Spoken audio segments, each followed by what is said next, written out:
I'm Kayla, and today I'm going to help you understand what shadow work is and how you can implement it into your daily life and why it's so important. Now let's get started.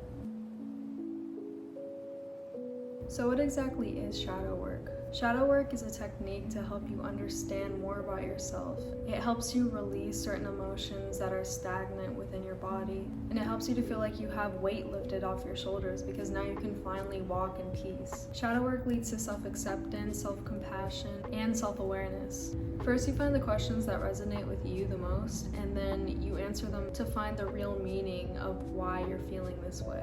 You might even find yourself avoiding specific questions because you don't want to get that deep, or you don't want to even find out what's really bothering you. This technique is really important, but it can also be really hard because it brings up trauma that we've kept in our bodies for so long and we've been trying to hide it. Now we just go about our day with the weight on our shoulders and we're walking with our chest tight and we don't even know why. It feels normal to us at this point. And the more and more you go holding this in you, you're gonna forget what's even there. So shadow work helps you dig deeper and find the root cause of basically everything that you're holding within and you're hiding within you.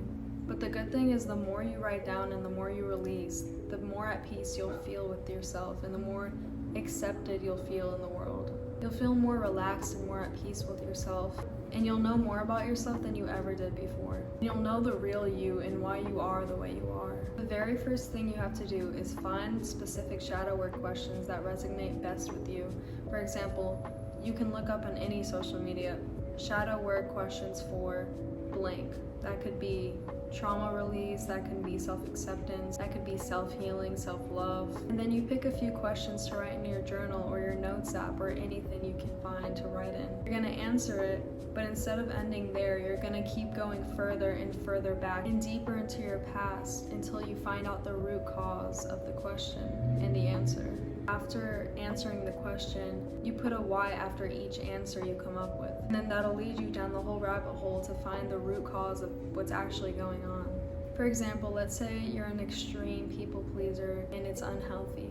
And it's hard for you to set boundaries, it's hard for you to do what you actually want to do because you're scared to make the other person upset with you.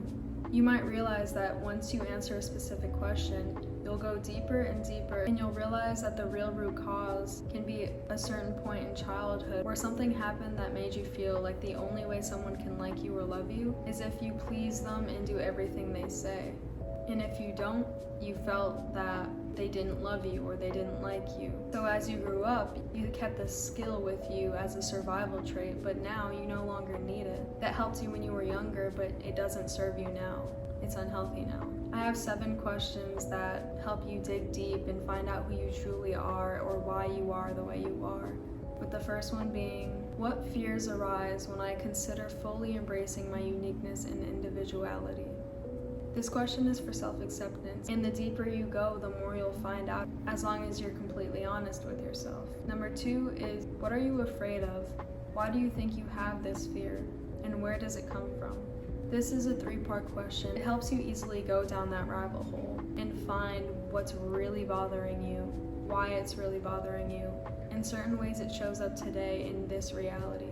Whatever feelings arise during these questions, it's important to feel them and properly cope with them and release them instead of lingering on them. It's normal to feel the feelings, just let them come out as you're writing and let it release instead of carrying the weight on your shoulders. Number 3 is, what is something you have a hard time letting go of and why do you think it's holding you back? This question helps with trauma releasing, and remember, don't linger on the past. Open up and release everything that you're feeling. Find healthy coping mechanisms. And if you need a video on that, definitely let me know. Number 4 and 5 can be connected. Write it all as one script. So number 4 and 5 is, what are some things that I love about myself? What are some things that I don't love about myself? And why do I struggle to accept these qualities? Number 6, explore a childhood memory that brings up discomfort and what emotions are attached to it and how do they influence your present behavior. Now this is one of the questions that can bring up a lot of old feelings. It can bring up so many uncomfortable feelings that you never wanted to feel again, but you need to get through these things or else they'll find ways to manifest into your life until you learn that lesson. So if you don't want to keep facing the same lesson, Just go to the root cause, explore it, figure out what's wrong, and then heal, because shadow work is for healing. And the last question is number 7. What would you tell your younger self, and how would they feel about how you're treating them now? If you find yourself putting too much pressure on yourself for making a simple mistake, or you're not eating enough, or you're not treating your body properly, or you're engaging in things you know that's bad for you, then I want you to do this question and see how you feel after. Dig deep, go into detail, take as long as you need.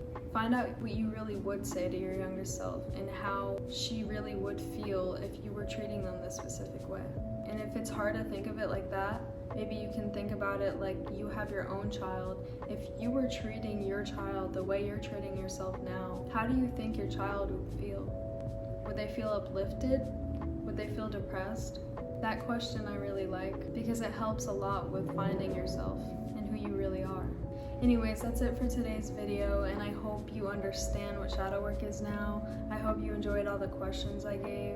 And if you want another video on shadow work questions, just comment down below and I'll be happy to do it for you. Just remember, you don't need to use my shadow work questions. You can do what I said earlier and look up shadow work questions for blank and look up anything you might need on any social media platform. Just make sure you answer them honestly and take your time with them. You're gonna feel so much better if you keep doing that. You're gonna feel at peace with yourself. You're gonna feel happier. You're gonna feel lighter. Remember, even though you've known yourself for your whole life, there's so many things that you can keep learning about yourself that you didn't even know, because you're hiding it from yourself and your subconscious mind. So just dig deep, and that's it for today's video. Thank you, bye.